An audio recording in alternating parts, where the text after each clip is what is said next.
Rafael Nadal's commitment to the sport of tennis is unmatched. Seriously, there's no one like him. He's had to deal with a lot of setbacks and injuries throughout his career, but he hasn't let that stop him, ever. But now that the 36-year-old superstar is set to become a father, some fans have been wondering if his new responsibilities will stop him from playing. So let's get into it. First off, Rafa and his wife are expecting their first child. Back in June, news broke that Rafa's wife, Maria Francisca Pareo, was pregnant. And obviously, this sent fans into a frenzy. The 22-time Grand Slam winner has been pretty vocal about his desire to have kids. And now, it's finally happening. He's really having an amazing year, isn't he? The stunning couple has been in a relationship for 17 years, and they tied the knot in October 2019 in a small ceremony with just a few loved ones in attendance. And now they're finally starting a family. But this didn't come without a few questions. While his fans were obviously very happy for him, some of them started talking about what this meant for his career. Rumors of the Spaniard's imminent retirement have been around for quite some time now, and this just amplified them. Along with his recent foot problems, many thought this might be it, as many fans assumed that his long and illustrious career was finally coming to an end. The King of Clay squashed any such rumors. So worry not, folks. It doesn't look like he's going to stop competing anytime soon. Next up, Rafa talks about fatherhood and how it's going to affect his career. In a recent press conference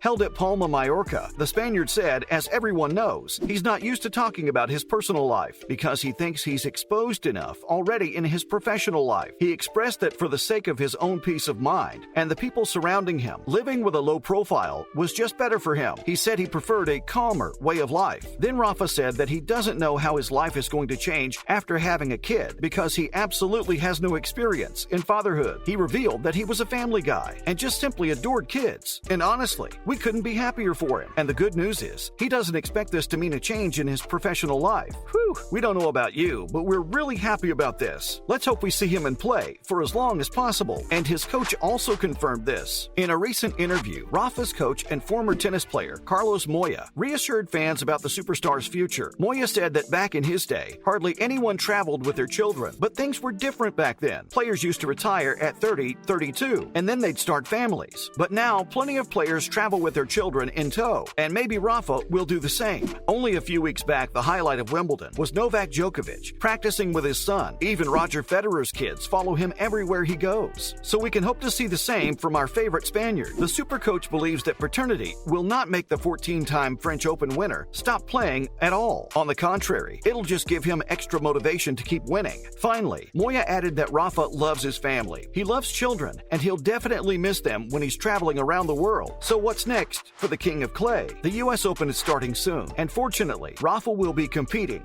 His fans were anxiously waiting confirmation because he had to withdraw from Wimbledon earlier this month due to an abdominal injury. And obviously, everyone was worried that he was going to have to miss the final slam of the year after making history at the Australian Open and Roland Garros this year. But the director of the Montreal Masters 1000, Eugene Lapierre, gave fans some very good news during a press conference. He said that Rafa was going to play the tournament in Montreal as preparation for the US Open and revealed that his hotel rooms are already booked. So there you have it, folks. He's coming back. But can he win? With Novak Djokovic out of the US Open because of his vaccination status, Rafa's the favorite to win. Yeah, Nick Kyrgios is on an incredible run, but he still hasn't proven that he has the mental strength to win a slam. The only person who could potentially beat Rafa is current world number 1, Daniel Medvedev, but even he hasn't been in top form lately. So if the Spaniard shows up and he's anywhere close to his best, there's a very good chance that he could win his 23rd Grand Slam and create some more distance between him and Noel. It's honestly really good to see that even at this late stage of his career, Rafa is more motivated than ever to continue winning titles and to add to his already magnificent legacy. His strength and resolve are second to none, and we have to say, he's kind of inspirational. And now it's time to move on to some more related news. First, Novak is funding a rising star. It's not been a good year for Noel at all. Back in January, he got deported from Australia after entering the country without meeting the vaccination requirements. And earlier this month, he actually lost ranking points despite winning Wimbledon. This happened because the All England Club banned Russian and Belarusian players from playing at the tournament because of the invasion of Ukraine, following which it was stripped of any kind of ranking points. Plus, it's pretty much confirmed that he's not going to participate in the US Open or any of the events leading up to it because of his decision not to get the vaccine. But it appears that he's busy doing something even bigger. He's mentoring and funding an up-and-coming 19-year-old Serbian player, Hamad Medjedovic. According to Hamad's father, father, not only is Noble giving the player advice on who his coaches should be, but he's also funding the training, physiotherapy, and pretty much everything else. He wants to make sure a financial strain does not hamper the young talent's career. Also, Hamad revealed that after he won his maiden challenger trophy, Noel was the first person to congratulate him. There have been reports that he's mentoring several other young tennis players as well. And we have to say, that's really cool. Imagine being able to learn from one of the greatest athletes of all time. Next up, Emma Raducanu hires a new coach. At last year's U.S. Open, we saw British player Emma Raducanu burst onto the scene with an incredible run that ended with her winning her first major at the age of 18, and that too without losing a single set. She became the first qualifier in history and the youngest British player to ever win a Grand Slam. And now as she aims to defend her title, she's turned to Dmitry Tursunov, a former Russian player who's known for his unconventional methods. He's also a former world number 20, and he's already had considerable success with his clients since retiring as an athlete in 2017. For instance, he recently took Anett Kontaveit of Estonia into the world's top 5. He's certainly going to have his work cut out for him because after her historic victory at the Flushing Meadows last year, Emma has rarely shown the same kind of form again. She's been struggling with injuries, and many believe that she's just too young to consistently do well on the tour. But nothing can change the fact that she's extremely talented, and if she receives the right kind of guidance, the sky's the limit. Let's see what happens. Finally, Daniel Medvedev practicing with Wimbledon semifinalist. With the U.S. Open set to start soon, pretty much every professional tennis player in the world is busy training. That includes current world number 1 and defending champion Daniel Medvedev, and he's chosen Cameron Norrie as his practice buddy. Cameron had an amazing summer where he had an incredible run at Wimbledon and managed to reach the semifinals before losing to Noel. The Brit recently revealed that Daniel was his favorite player to watch. He said his coach is always asking him to practice with the best players so he can learn more about their style of play and get some results against the top guys. And that's great advice, because what's better than practicing with the world number 1? Cam has said that he can already feel like his game is improving and that he hopes to play his best tennis, especially at the Davis Cup later this year, where he can make his country proud. Like Danny, the Brit also hopes to become a Grand Slam champion one day, and right now he has the opportunity to learn from the best. And that's a wrap for this video. Do you guys think fatherhood will impact Rafa's game? How many years of tennis do you think the Spaniard has left in him? Let us know in the comments below. Make sure to give this video a thumbs up and subscribe to our channel for more videos like this. See you in the next ones.